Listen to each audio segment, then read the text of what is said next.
As a Nintendo kid, it was a while before I was able to get into Kingdom Hearts. In fact, I had no idea it even existed until Chain of Memories on the Game Boy Advance. But once I first saw the commercial for it, I was obsessed.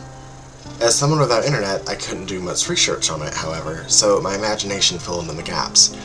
And what I initially thought Kingdom Hearts was turned out to be very different than what it is, and part of me kind of wishes it wasn't. I was obsessed with Ariel and The Little Mermaid as a kid. The only reason I had any interest in Kingdom Hearts at first was because she was in it.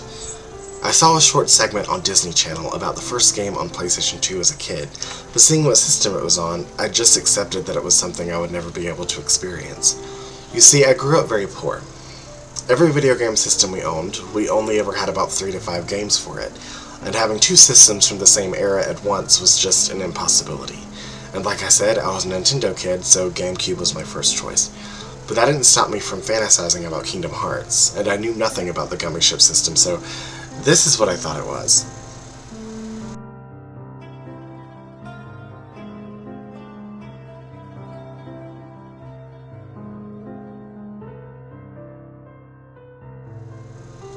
Zelda was the only similar game I had ever played, so I assumed it would be somewhat akin to Ocarina of Time. After playing Chain of Memories, I knew that in the first game Sora started out on Destiny Islands, so it made sense to me that the next levels would be either Atlantica, Monstro, or Neverland through Captain Hook's pirate ship, and I figured we would get there through the ocean. Perhaps we would get to choose where we wanted to go from there. It would have been semi-open world, having a few options of where you can go at first. Of course, I would have chosen Atlantica because I love Ariel, and it is still my favorite world within the entire series. I know that is a not very popular opinion. Then I would have gotten eaten by Monstro, and then gotten onto Hook's pirate ship.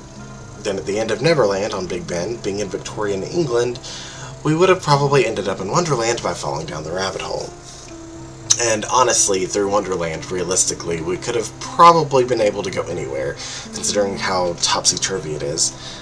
In fact, it could have been like a room full of doors you could go through, but you had to pick one and only one, and it would be random where you would end up. So I'm choosing my second favorite world, Halloween Town, and it makes sense because the Wonderland door room would mirror the Hinterland's tree doors on the other side.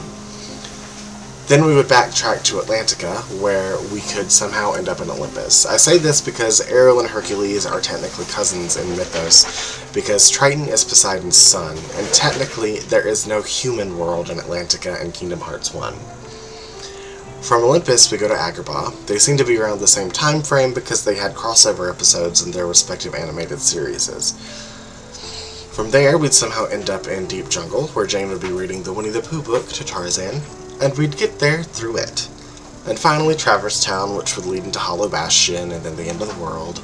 And I think it goes without saying that I've never been a big fan of the Gummy Ship system in any of the games. I was really disappointed during my first playthrough of the first game because I really wanted the worlds to be connected. And having played Chain of Memories first, I was kind of spoiled with Castle Oblivion. This doesn't mean that I don't love the games. They're all part of my second favorite franchise, the first being Zelda, but I do think that the Gummy Ship system is a little more than a chore in most, if not all, of the games. And I really think the series as a whole would have benefited from a semi-open world approach, but I'm sure the worlds being separated was Disney's idea. Either way, I love Kingdom Hearts. What do you guys think about my first impressions of the game? Obviously none of this is anything more than the imagination of a child, but I thought it was pretty creative. Let me know what you guys think by leaving your thoughts down below. Check out our website, www.prismaticdreams.com. I have music available on my Bandcamp, link in description. I also have books available at lulu.com, again, link in description. And I have a Patreon if you'd like to support that way. But I love you guys, and I will see you all in the next one.